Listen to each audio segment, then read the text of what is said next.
श्री शिवाय नमस्तुभ्यम। हर हर महादेव।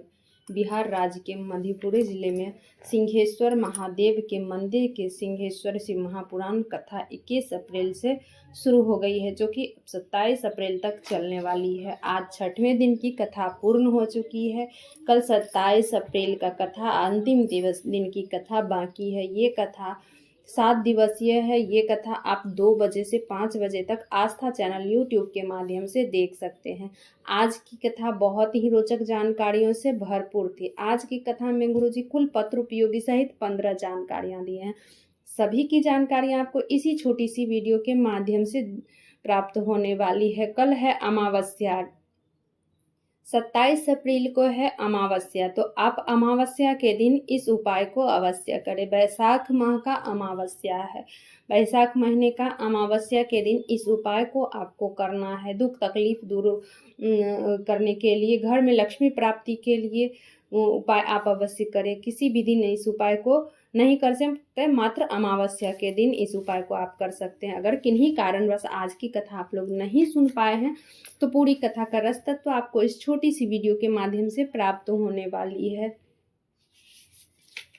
तो आज कथा शुरू होते ही गुरुजी बोले हैं, बहुत लोग कहते हैं कि गर्भवती महिला को मंदिर नहीं जाना चाहिए। तो इस पर गुरुजी बोले कि शास्त्र में, किस शास्त्र में लिखा है कि गर्भवती महिला को मंदिर नहीं जाना चाहिए, शिव जी पर जल नहीं चढ़ाना चाहिए। तो शिव पुराण जाओ, तो शिव पुराण की कथा कहती है जाना चाहिए, शिव मंदिर जाओ, 1 लोटा प्रतिदिन जल समर्पित जरूर करो। बाबा सारे दुख दर्द तकलीफ दूर करते हैं। कोई कहते हैं कि भगवान से कुछ नहीं मांगना चाहिए, उसे भीख मांगना कहता है। तो इस पर गुरुजी बोले कि क्या अपने माता पिता से आप कुछ मांगते हो तो उसे भीख मांगना कहते हैं, अपने भाई बहन से कुछ मांगता है तो उसे भीख मांगना कहते हैं, भिखारी कहते हैं। तो पति पत्नी से अगर कुछ मांगता है या पत्नी पति से कुछ मांगता है तो उसे भिखारी कहते हैं, नहीं। उसी तरह से महादेव हमारे पिता हैं, हम अपने पिता से कुछ मांगते हैं तो वो औलाद कहलाते हैं, उसके औलाद कहलाते हैं। बढ़ते हैं आज की कथा की दूसरी जानकारी की ओर। दुनिया का सबसे बड़ा तीर्थ है मन। आपका हृदय, जिसका दिल अच्छा है, जिसका मन अच्छा है, उसका सबसे बड़ा तीर्थ है मन। जिसका मन अच्छा है, जिसका दिल अच्छा है, तो सारे तीर्थ धाम आपके चरणों में। हे गुरुदेव प्रणाम आपके चरणों में। तो बढ़ते हैं आज की कथा की अगली जानकारी की और। पृथ्वी की सारी नदियां, जितनी पवित्र नदियां थी, शंकर जी के समक्ष आके खड़ी हो गई। महादेव पूछे क्या बात है, क्या चाहते हो बताओ। तो सारी नदियां बोली हम नहीं जाएंगे। तो महादेव बोले कि आप विदा ले लो। तो हम नदियां बोली कि नहीं, हम नहीं जाएंगे। आपने गंगा को मस्तक पर रखा है, हमको भी यहाँ से नहीं जाना है, आपके साथ ही रहना है। जैसे पार्वती जी को आपने बगल में बिठा रखा है, गंगा को अपने सर पे बिठा रखा है, उसी तरह हमें भी कहीं यहीं रखिए, आपके साथ रहना। तो शंकर भगवान बोले मेरा शिवलिंग जहाँ पर विराजमान होगा, मेरे शिवलिंग के ऊपर भाग से नीचे की भाग तक सारी नदियां विराजमान रहेगी। जो सब बोलते हैं कि शिवजी पर चढ़ा जल में सारी बीमारियां चली जाती है, तो इसका यही कारण है कि सारी नदियां जितनी भी पवित्र नदियां हैं वो है कार्तिकेय जी, गणेश जी, माता पार्वती, अशोक सुंदरी, महादेव की 5 पुत्रियां सब विराजमान हैं। इसीलिए शिव जी पे चढ़ा हुआ जल में इतने सारे देवी देवता का आशीर्वाद रहता है, तो सारे दुख दर्द हर लेते हैं, सारे रोग दुख कष्ट दूर कर देते हैं। शिवलिंग में ही है ऐसे। तो बढ़ते हैं आज की कथा की अगली जानकारी की। ममता जी पत्र लेकर आए। गुरुदेव मेरी शादी को 18 साल हो गए थे, 3 बेटियां हैं, पहले 3 लड़के हुए थे, सब एक एक करके मर गए। डॉक्टर बोल दिया अब बच्चा नहीं होगा। सब ताना देते थे कि तीनों लड़के को खा गई। तब मेरी चाची कथा के बारे में बताई। कथा सुनती पशुपति व्रत की, मेरा गर्भ ठहर गया। डॉक्टर से दिखाई, डॉक्टर बोला गर्भ ठहर गया है, बाबा की कृपा से पुत्र की प्राप्ति हुई है। उसी का आभार व्यक्त करने हम कथा पंडाल में आए। बढ़ते हैं आज की कथा की अगली जानकारी की और। अरुणा कुमारी का पत्र आया लेकर आए। मेरे शादी को कई साल निकल गए थे, संतान का सुख नहीं था, गर्भ ठहरा पर बच्चा नहीं बढ़ रहा था। किसी के कहने पर कथा सुनना प्रारंभ की, बाबा की कृपा से संतान का सुख प्राप्त हुआ है। उसी का आभार व्यक्त करने हम कथा पंडाल में आए। बढ़ते हैं आज कथा की 6वीं जानकारी की ओर। 2 बार शंकर भगवान नेत्र बंद किए थे, दोनों बार कुछ न कुछ प्रकट हुआ। पहली बार जब नेत्र बंद किए थे तो भगवान भोलेनाथ नेत्र बंद करने से उनके जब अश्रु निकले तो अश्रु से रुद्रा रुद्राक्ष प्रकट हुआ था।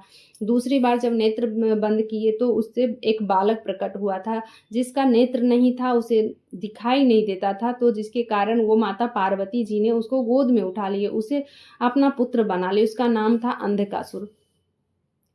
एक मुखी से 14 मुखी रुद्राक्ष का वर्णन शिव महापुराण में है। एक मुखी से 11 मुखी रुद्राक्ष का वर्णन स्कंद पुराण में है। आप सारे रुद्राक्ष को धारण कर सकते हैं। रुद्राक्ष और तुलसी की माला कभी अपवित्र नहीं होते हैं। सीहोर के जो रुद्राक्ष को जो वितरण किया जाता है उसको गंडकी रुद्राक्ष कहा जाता है। रुद्राक्ष को शिवरात्रि में अभिमंत्रित किया जाता है, फिर वितरण किया जाता है पूरे साल। बढ़ते हैं आज की कथा की 8वीं जानकारी की ओर। अगर आप वेदों का अध्ययन न कर पाओ, 4 बातों का ध्यान न रखो तो 4 वेदों के अध्ययन का फल मिलता है। पहले नंबर का है समझदारी, दूसरे नंबर का है जवाबदारी, तीसरे नंबर का है वफादारी, चौथे नंबर का है ईमानदारी।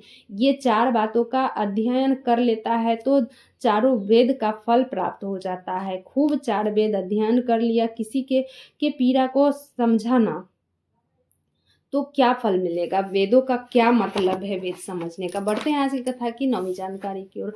रितिकर जी पत्र लेकर आई। बाबा, मैं आपकी कथा टीवी पर सुनती हूँ, एक लोटा जल आपकी कथा से सीखी। मैं कई बार नीट का एग्जाम दी, नहीं निकला। मेरी माँ पशुपति व्रत करने बोली थी। मेरे माँ बाप का सपना था कि मैं डॉक्टर बनूं। मेरी माँ पशुपति व्रत करने बोली। पशुपति व्रत की, शिव मंदिर में झाड़ू पोछा लगाती, बेलपत्र शहद पर लगाकर गई, बाबा पे चढ़ा के। बाबा की कृपा से मेरा सिलेक्शन हो गया मेडिकल में। उसी का आभार व्यक्त करने हम कथा पंडाल में आए हैं। बढ़ते हैं इस कथा की 10वीं जानकारी की ओर। अक्षय कुमार पत्र लेकर आए। एक लोटे जल का क्या वर्णन करूं? 2023 से बीमार पड़े, भागलपुर में दिखाया, पटना में दिखाया, डॉक्टर किडनी लीवर सब कुछ खत्म बोल दिया, पर 40 लाख खर्चा बताया। मैं किसान आदमी, 40 लाख कहाँ से खर्चा करता? मेरे पास पैसा नहीं था। मेरी 5 लड़कियां थी। हम घर आ गए। उसी बेहोशी के हालत में हॉस्पिटल से छुट्टी लेके घर आ गया। किसी पड़ोसन के कहने पर पड़ोसन बोली कि मेरे पास सीहोर का रुद्राक्ष है, उसका जल पिलाओ।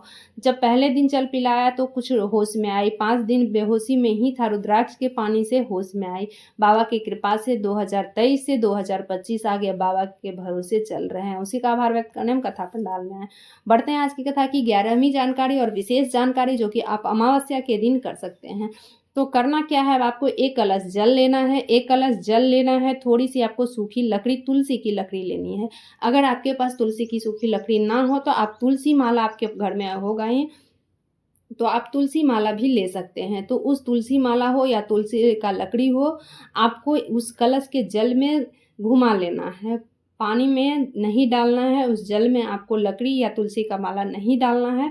बस आपको उस पानी में घुमा लेना है। घुमा करके फिर पूजा के स्थान पर आपको माला हो या लकड़ी हो, आपको वहीं पे रख देना है। फिर उसी पानी से आपको अमावस्या के दिन स्नान कर लेना है। तो सारे अमावस्या का फल आपको एक अमावस्या में मिल जाता है। ये बैसाख का अमावस्या है, तो आप अवश्य करें। इस दिन, कल के दिन है अमावस्या, 27 अप्रैल को है अमावस्या। तो कल आप अमावस्या है तो इस उपाय को अवश्य करें। उपाय अच्छी तरह से सुन ले, समझ ले, फिर से सुन ले कि आपको 1 कलश जल लेना है। 1 कलश जल में आपको मात्र सूखी लकड़ी है, उसको 21 बार, 11 बार, 5 बार, जैसा मजा है उतना बार आपको घुमा लेना है। मात्र जल में वो लकड़ी या माला नहीं डालनी है। आपको उसी पानी से स्नान कर लेना है। तो पूरे अमावस्या का, जो शनिवार अमावस्या होता है, सोमवती अमावस्या, जो भी अमावस्या होता है, तो सारे अमावस्या का फल आपको मिल जाता है। अब बढ़ते हैं अगली जानकारी की और जो विशेष जानकारी, अमावस्या तो कल है 27 अप्रैल को अमावस्या, आप लोगों को पता ही होगा। पहला चंदन की 7 बिंदी का उपाय आपको करना है, जिससे धन संपदा की कभी कमी नहीं होगी। 7 बिंदी आपको, जो 7 चंदन की बिंदी है, आपको शिवलिंग पर लगाना है। और वो 7 स्थान कौन कौन सा स्थान है आप सुन ले। पहला जो स्थान है, उंगली में चंदन लगा लें। पहले उंगली की चंदन की बिंदी आपको शिवलिंग पर लगाना है। दूसरी उंगली की चंदन की बिंदी आपको गणेश जी का जो स्थान है उस जगह पर लगाना है। तीसरे स्थान जो है चंदन का उंगली, तीसरा सडानन कार्तिकेय के स्थान पर लगाए चंदन की उंगली। चौथा स्थान जो है माता अशोक सुंदरी का जो स्थान है, आप लोगों को पता ही होगा, उस स्थान पर आपको चंदन की बिंदी आपकी उंगली से लगानी है। 5वां स्थान जो है जलाधारी, जहाँ से जल गिरता है, जलाधारी जो है वहाँ पे आपको पांचवा बिंदी लगाना है, अपनी उंगली से ही लगाना है आपको। अब छठवां जो स्थान है जलाधारी की विपरीत दिशा, जहाँ की शिवलिंग के जो सटी हुई जो होती है तो जलाधारी की विपरीत दिशा हो वो कहलाता है, तो उस जगह पे आपको लगा देना है। छठवें स्थान वो हुआ। सातवां स्थान जो है नंदी के मस्तक पर, नंदी के मस्तक पर आपकी उंगली की चंदन की बिंदी आपको लगा देना है। आपको ये उपाय अमावस्या के दिन ही करना है, कभी धन संपदा की कमी नहीं होगी, रोग दुख दर्द तकलीफ जो भी होगा इससे निवारण होगा। आपको ये भी आपको अमावस्या के दिन ही करना है। 27 अप्रैल को अमावस्या है, तो इस दिन आप इस उपाय को अवश्य करें। अब अगला उपाय जो है, अमावस्या के दिन घर के ईशान कोण में घी का दीपक जलाएं। यह आसान सा उपाय है। आप घर के ईशान कोण में घी का दीपक जलाएं प्रदोष काल में अमावस्या के दिन। श्री शिवाय नमस्तुभ्यम। हर हर महादेव। दोस्तों मेरे चैनल पर नए हो तो सब्सक्राइब कर लो, बेल बटन प्रेस करना ना भूलना, ताकि मेरे ऐसे वीडियो की नोटिफिकेशन सबसे पहले आप तक पहुंच जाए। अगर आप मेरे फेसबुक के माध्यम से देख रहे हो तो फेसबुक पर फॉलो करना ना भूलें, कमेंट करना ना भूलें, हर हर महादेव जरूर लिखें कमेंट बॉक्स।